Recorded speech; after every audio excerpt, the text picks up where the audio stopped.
Good day mga boss. Meron na naman tayo dito kung katatapos lang ng refiber sa Apido Pipe.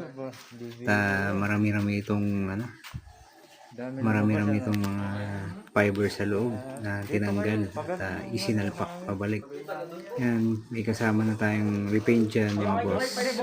Okay na okay ang sound at medyo napatagal lang dahil medyo mahirap bunutin yung mga fiber na kinulot sa loob. Yan yung mga nagpagawa sa atin, malapit na sa barangay, taga kabilang barangay lang sila.